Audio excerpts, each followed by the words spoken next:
Yo, what's good, YouTube? It's your boy OmarioRpg. Hello, hope you're having an amazing morning, afternoon, or evening. Today, we will be reacting to the 10 best JRPGs of all time, 2021 edition. Now, as you probably all know whoever watched my live streams, I live stream on YouTube now, by the way. So, if you're into gaming, this channel's for you as well. JRPGs are one of my favourite genres because you just never know what you're going to expect when it comes to JRPGs.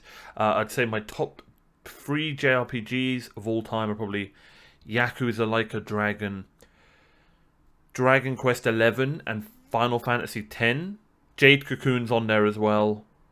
And one more. Probably Pokemon Ruby. Nope, Pokemon Crystal, yeah. And then Pokemon Ruby. I mean, are we really counting them as JRPGs? I guess we are, right? There's probably a couple more that I'm missing. But yeah, those are the first ones that come to my head. Let me know in the comments down below your favourite JRPGs. Let's get into this. This is a video that just popped up on my timeline, and I thought, yeah, let's check it out. So go check out Cultured Vultures. I'm sure he's a great content creator. I'm going to subscribe, and let's get into this. 10 best JRPGs of all time. Let's go. 2021 edition, by the way. Of all the many gaming genres, one of the oldest and most enduring is the JRPG. This is going to be a tough one. Time sucker and one of the first genres to make meaningful contributions to storytelling in the medium, the JRPG is as integral as the platformer when it comes to the building blocks of our favourite means of entertainment. True. Being such a stalwart part of gaming, I've never played Kingdom Hearts. Make this list of the best JRPGs of all time. While dozens and dozens of games could be considered for a list like this, we ultimately broke it down to a top 10. In doing so, we had to leave many of our favourites on the cutting room floor, but we finally came up with this list of incredibly memorable and well-crafted JRPGs that are sure to take you thousands of hours to track. Yeah, Pokemon's got to be on there. Bear in mind that this was a very difficult task, so if you aren't happy with the choices, please refrain from kicking your head about like a game of blitzball. So without... Yeah, it's completely subjective, right? Like, there is no number one. Obviously, you can look into sales and stuff like that, but that's really not what it's about. You know, it's completely down to yourself. I'd love to know what you guys think in the comments down below. Let me know your favourite JRPGs. Without further ado, here are our 10 Give me your best top 3. JRPGs There should be some good choices made. in there. And I might check them out. Sorry in advance that Final Fantasy 13 did not make the cut. Nice. 10. Final Fantasy X. Only number 10? For years, Final Fantasy was the biggest name in JRPGs globally, but Final Fantasy X took that popularity to all new heights. After the previous entry offered a traditional series farewell, 10 took things in bold new directions. Allowing the players to switch party members mid-fight opened up the gauntlet for how turn-based battles could evolve in Final Fantasy X. Meanwhile, the excising of a traditional overworld between towns and dungeons made for the most immersive game in the Final Fantasy series to date. Finally, the Sphere Grid upgrade system allowed the player to decide how their characters would evolve from their base roles as Blitzball's trash. warrior, black mage, or thief, changing the game immeasurably while giving you more control than ever. Final Fantasy X is fondly remembered as one of the PlayStation 2's best JRPGs. By the way, that laughing scene, charming and delightful. Yo, I actually really liked Tidus. That was one of my favourite things about Final Fantasy X, is that he wasn't like a... Some RPGs make their characters try and look so cool that they kind of become robotic. They don't make mistakes. They're not goofy. They become inhumane like that, right? Tidus was just such a lad. That's what I loved about it. A lot of people didn't like him. I also loved Lulu's personality. Get over yourself. Number 9. Chrono Cross. While this sequel to the legendary SNES JRPG may not have been what many fans were expecting, Chrono Cross twisted the time-bending nature of its predecessor into daring new directions. Concerning a young man who must travel between 2 alternating realities, one in which he lived and the other where he died, Chrono Cross's dimensional hopping adventure asked hard questions about what happens when you intervene regarding destiny and how many realities can exist as a result. Yo, that sounds An imaginative interesting. adventure that allowed players to recruit over 40 playable characters across several playthroughs, Chrono Cross offered a world of never-ending possibilities and a unique battle system that changed how players saw progress and character evolution. We're gonna be cross if you don't appreciate this one. Man, I love puns. 8. Never change. Pokemon Gold and Silver. After the original Pokemon games blew up worldwide, Why not Crystal? It's just the best of both worlds, really. the sequels had some enormous shoes to fill. Fortunately, Pokemon Gold and Silver met this challenge with prowess and ambition. An additional 100 Pokemon were added to the world, bringing the number up to 251, while the look of the Johto region was more vivid, being that Gold and Silver were developed for the Game Boy Color from the ground up. A real-time clock was also introduced, allowing the game's world to reflect the day and time of the player's reality immersively. This meant that players had to come back to the game at different times in order to capture nocturnal or early riser monsters that were only active during certain times of the day. With more specialised Pokeballs, new gear to utilise throughout the adventures such as maps and radios, and special shiny type Pokemon. I'm not gonna lie, I was on them Pokemon players. I didn't give a crap about the Pokedex. I'll be honest. And then I grew up and everyone was like, oh, I filled out the Pokedex and stuff. I was thinking, what the hell's wrong with you, man? I just wanted to defeat the Elite Four. That's it. I just played it like that and then started again and just... The reason I loved Crystal and why it's my favourite... Spoilers, so mute it if you're thinking of playing Crystal. I'll put my hand down when I can. The reason I loved Crystal is because when you finished the first 8 gyms and beat, Gary and all that, then you got another 8 gyms and you moved to... I thought the game would have been over then, but then you moved to the first region, Ash's region and all of that, and it was so good. I remember that as a kid. That was amazing. My favourite part about it. Pokemon that only appeared rarely, Pokemon Gold and Silver took the addictive itch of the first game and turned it into a full-on sensation. Plus, you could make your Pokemon do it by leaving them with a strange man and then seeing what new Pokemon pops He was a out. strange man. Video He was. games. 7. Super Mario RPG. Oh god, I have to play this because of my name. So when I streamed on Twitch, I'd say about so many people thought my name was because of this, because of Mario RPG. When in fact it's not. My name's Omar, but Omar RPG was taken, and RPG is my favourite genre. So everyone's like, "Oh, Mario RPG, I love it." I'm like, "Yeah, I've never played that." As the popularity of the Mario character blew up for Nintendo in the 90s, the Japanese giant started featuring their charming plumber in I need to a variety play of new this. genres outside of his platforming roots. One of the best of these was in role-playing games with the impressive Super Mario RPG. Helped by JRPG giant Square, Nintendo took their stable of recognizable characters in bold new directions that were as hilariously fun as they were new and exciting. Where else could you see Mario, Peach and Bowser battling monsters together as they were regularly faced with more nuanced aspects of life in the Mushroom Kingdom? The first and best of many just looks Mario so RPGs weird. that have followed since, Super Mario RPG shook up the entire genre with its timed button-tapping special moves and simple mechanics that open the doors of one of gaming's most intimidating genres. The art style just throws me off Just so try not much. to stare at Bowser's face for too long in this one. That's the face of a guy who's been bested by an Italian plumber who is sometimes also a raccoon for the last 3 decades. 6. Persona 5. After Persona 4 launched the franchise, Persona. I need to play this one day. The reason I haven't played it is before I started streaming, this is one of the last... I used to love watching Let's Plays. It's what made me want to start, doing Let's Plays and stuff. And I watched near enough half of this game, like probably about 60 hours of Co-Carnage play this game. So if I was to play it, like, I'd remember the first half of the game. Do you know what I mean? So that's why I haven't played this game. But this is definitely going to be in people's top 5s. Like, I've heard so much about this game. After Persona 4 launched the franchise into the stratosphere, Persona 5 took that momentum and brought it up to another level.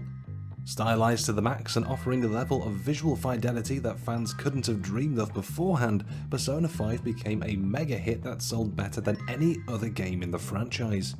Players take on the role of Joker and his Phantom Thieves of Hearts. This still isn't on PC, where they right? attempt to change the world by altering the hearts and minds of corrupt real-life figures like cold-hearted CEOs, plagiarizing artists, and criminals of the underworld.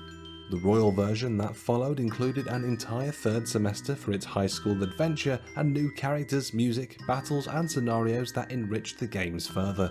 Certainly, one of the best games on the PS4, Persona 5 will knock the socks off even the most cynical JRPG fans. Who knows where Persona goes from here, but it's a bloody good bet that you'll wind up losing another 100 hours of your life. Yeah, I've heard it's a giant game.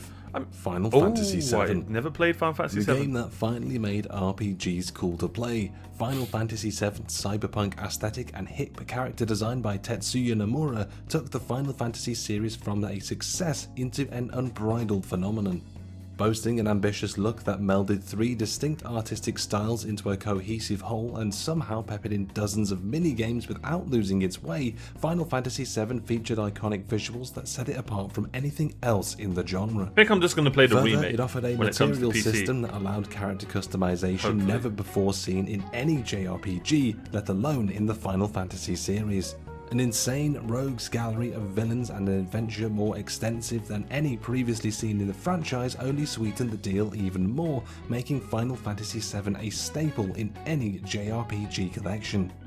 Remake's alright too, I guess. 4. Kingdom Hearts 2. The Disney Square Enix experiment that famously began with a chance elevator meeting eventually led to the best game in the Kingdom Hearts franchise with Kingdom Hearts 2. Capitalizing on the features that made the world-melding original and its spin-off so fun and addictive while trimming down the platforming and collectible fluff that held it back, Kingdom Hearts 2 became the best game in the series. Okay. Sora could use new forms and visit new worlds as the design and visuals were enhanced between separate. You know what puts me off playing Kingdom Hearts? Is I've heard so many complaints about how confusing the story is. And that you need to, like, play every single game in the franchise to kind of understand it. Let me know in the comments down below if I've been completely misleaded, but I've heard that you need to play 1 and then there's probably a Game Boy game you need to play, and then you play 2 and then there's like a mobile game. Like, everything is important, which is, it makes sense. Also, apparently you've got to watch movies and stuff. Like, it's just a weird route to take. New forms and visit new worlds. But yeah, that's what puts me off playing it. Visuals were enhanced between separate worlds, leading to a more fluid overall product. Problems with the Gummer ship sequences were also addressed, eliminating the issues with the most divisive element of the first game. Lastly, real ramifications from the first 2 games echoed throughout Kingdom Hearts 2, and its time jump allowed for real, meaningful growth in its characters and one of the most heartwarming finales in the history of JRPGs. 3. Xenoblade Chronicles. I haven't played this either. Xenoblade Chronicles feels like it was developed in concert with a focus group airing their most significant problems with JRPGs throughout. Yeah, it's on the Switch. A vast game that offers over 100 hours of gameplay, the appeal of Xenoblade is only increased by design elements that streamline nearly every RPG headache along the way. Time-based quests? That's alright, you can change the time of day. Quests give hundreds of miles from where you completed the mission. No worries, killing the monster or completing the task alone will wrap things up. Wishing you could go back and check out something from a previous location? Don't worry, fast travel is available from the jump. Even quests you're not focused on pop up on the minimap, so I always say this, so this game sounds like it's got all the little things that make RPGs so great. Like, RPGs are great, but there are so many little things that can ruin an RPG for you. When the game's got those little things, you know, like fast traveling from the jump, like he said, little subtle things that you don't really think about until you're playing the game. So like he said, you don't have to go back to the quest giver. Once you've completed the quest, it just completes it instead of heading back and then uselessly talking to the guy and be like, here's your thing. So yeah, because the RPG template's just good already, but when it's got those perfect, what's the word I'm thinking of? Quality of life? I think it's quality of life stuff. Those little things add up so much. And the game I'm currently playing, which is called Tales of Arise, I live stream it probably 3 times a week. Suggest you check it out. The Let's Plays on my channel as well. It's actually my first Tales of game, and it's making me want to go back and play the others because it's so much fun so far. I'm about 8 hours in. That has got so many quality of life stuff. That's what I'm really, really enjoying about it. So yeah, I completely get why he's put this in his top 3 if it sounds like it's got so many quality of life stuff. Travel is available from the jump. Even quests you're not focused on pop up on the minimap so you can complete optional tasks on the go. One of the best JRPGs of all time in terms of design and playability, XENOBLADE Chronicles overcomes the occasional This looks badass, man. interactions by just being so damn fun to play that you won't be able to help yourself from seeing its man versus machine story to its conclusion. 2. Final Fantasy VIII. Damn. So you have chosen death. Final Fantasy. I literally, Lord of the Rings is wherever I go. Me and Lord of the Rings are just like tied at the hip. So you have chosen death. Final Fantasy VIII over every other Final Fantasy game. What can we say? It's like we enjoy getting beaten up. No game blew the walls off what gamers thought their chosen medium could be like Final Fantasy VIII did. If there was ever any doubt, the thrillingly cinematic, musically choreographed action sequence that opened Final Fantasy VIII put them to rest almost immediately. While the wildly changed battle and magic mechanics made some fans wince a little after Final Fantasy VII, Final Fantasy VIII managed to offer a unified visual fidelity that fit perfectly with the traditional artwork, battle system, overworld, so much better than cutscenes of the game. It also took many of the aspects fans had loved from favourites like 6 and 7 to glorious new heights. Summon attacks were visceral spectacles, limit breaks were devastating blasts, and even the famous 9,999 damage limit was left in the dust by the time the end credits rolled around. Restored today in the incredible Final Fantasy VIII Remastered, the game has never looked or sounded better, and despite its black sheep nature, Final Fantasy VIII enjoys more popularity today than it ever has. And at number 1, Chrono Trigger. Man, my chat keeps telling me to play this game. I need to. There's a reason Chrono Trigger immediately comes up whenever the conversation of the best JRPGs of all time comes up. I actually have this. The time-hopping adventure has the kind of colourful whimsy and lovable cast that just forces you to fall in love with it, no matter how many times you've experienced it. I mean, where else can you watch a robot, a sorcerer, and a frogman battle it out against an intergalactic menace? The brainchild of Dream Team, Akira Toriyama, Nobuo Uematsu, Yuji Horii, Kazukika Aoki, and Hironobu Sakaguchi, Chrono Trigger was painstakingly created and perfected by some of the most creative and imaginative minds in Japan. This fact shows throughout with its intuitive and visually impressive gameplay mechanics and presentation. Notably, Chrono Trigger was the first game to have players battling enemies on the exact same screen they explored during dungeon sections. No cutaway, just right into the action. Oh, cool. The time-traveling elements were also awe-inspiring, changing the entire look and feel Wouldn't of the it be game great if they repeatedly remade this? as players gained access to a new era of time.